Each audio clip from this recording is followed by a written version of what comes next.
A experiência de um salvo. Somente em Deus, ó minha alma, espera silenciosa. Dele vem a minha salvação. Só Ele é a minha rocha e a minha salvação e o meu alto refúgio. Não serei muito abalado. Salmo 62, versos 1 e 2. Uma excelente coisa que o salmista nos ensina está já na percepção a quem ele está se dirigindo.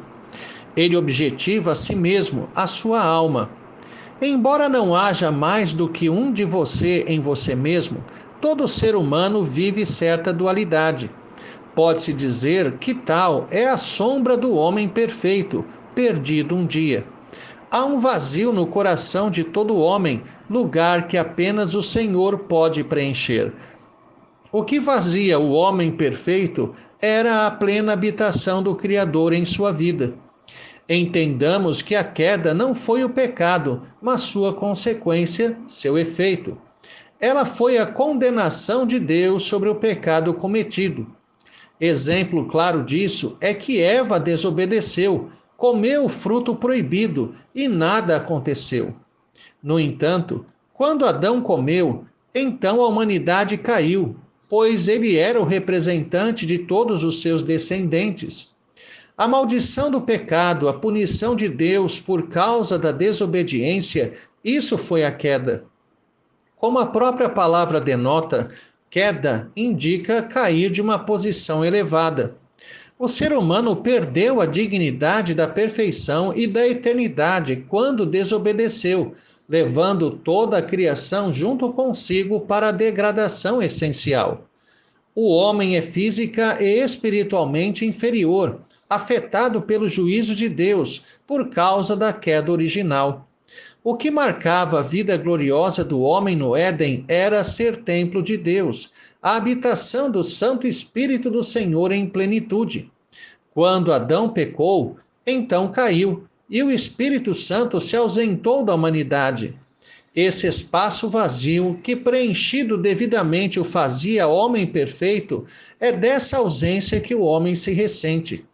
A partir do Pentecoste, o eleito tem novamente em si a habitação do Espírito Santo, mas ainda não a porção integral, apenas o máximo possível a pecadores redimidos.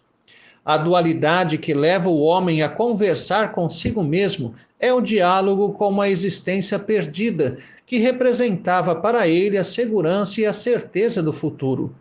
O diálogo consigo mesmo é como se dirigir a uma ausência, possivelmente a ausência do próprio Deus, perdida na queda. Deus não mais o ouve. O acesso foi fechado. Agora, sua única saída, sua única fonte de conselho é sua própria alma. Por isso, fala consigo mesmo. O crente, ao invés de buscar resposta em si mesmo, pode recorrer a Deus em oração, uma vez que já religado a Ele pela verdadeira religião cristã.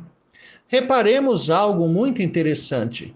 Especialmente nos Salmos, quando vemos os autores sagrados se dirigir à própria alma, não é para pedir conselho a ela, mas para exortá-la, fazê-la lembrar. Por exemplo, Salmo 42, 5 e 11, 43, 5. Exatamente pela tendência humana de se acomodar ao abandono de Deus e buscar seus próprios interesses, todo crente precisa advertir sua alma, a fim de não buscar conselho em si mesma, não colocar-se como centro de sua própria vida, mas aconselhar-se unicamente com o Senhor. Como já dissemos, o cristão já foi novamente preenchido com o Espírito Santo, mas não tem ainda habilidade para viver plenamente essa comunhão, por ser ainda pecador. Entendamos assim porque a vida humana, desde a queda, sempre foi marcada pela vulnerabilidade. A primeira sensação que tiveram Adão e Eva após o pecado foi a necessidade e a vergonha, pois estavam nus. Ao perceberem Deus se aproximar, também tiveram medo. São sentimentos que explicitam a fraqueza e a miséria, fatores de insegurança. Exatamente por não poder evitar o sofrimento, o ser humano tenta freneticamente antevê-lo, antecipá-lo, a fim de poder não apenas se preparar, mas tentar domá-lo, controlá-lo da melhor forma possível. Todo medo é a insegurança de não poder controlar os acontecimentos que estão à nossa frente. Essa é a essência da psique do homem sem Cristo. Já aquele que tem Jesus em seu coração não se atemoriza de más notícias. O seu coração é firme, confiante no Senhor. Salmo 112, 7. Renuncia a qualquer tentativa de dirigir o futuro, descansando na vontade do Senhor. Em nossos dias, devido à sua contumaz negligência na vida espiritual, o crente vive longe de Deus. Certamente terá maiores dificuldades em exortar sua alma. Ocupa praticamente todo o tempo produtivo com as coisas desta terra. Geralmente não se encontra, mesmo em uma igreja grande, um único crente que tenha 1 hora de devoção por dia. A igreja que porventura tiver, certamente é uma igreja diferenciada. O retrato do atual povo de Deus mostra uma acentuada secularização, não apenas na admissão dos costumes e comportamentos do mundo, mas na ênfase nas coisas relativas à presente vida. Ora, se é assim, como que esse chamado cristão conseguirá resistir a uma tragédia, a uma grande dificuldade? Sua vida é rasa. Não cavou para edificar sua casa sobre a rocha, mas a construiu diretamente sobre a areia. Uma geração que busca sua própria vontade, que procura conselho em si mesma, não está preparada para aceitar a vontade de Deus.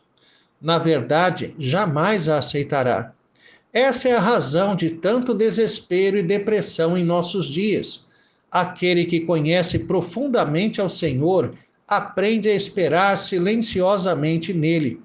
A espera silenciosa denota verdadeira confiança.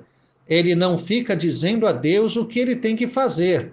De igual forma, não fica exasperado, ansioso para que as coisas tomem o rumo que deseja. Quando você confia em alguém, descansa nas decisões que essa pessoa tomará, especialmente em momentos de crise.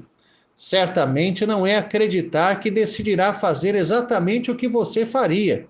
Confiar em alguém é confiar em seus pressupostos, em suas intenções, em seu sábio procedimento e, por isso, aceitar de bom grado sua decisão.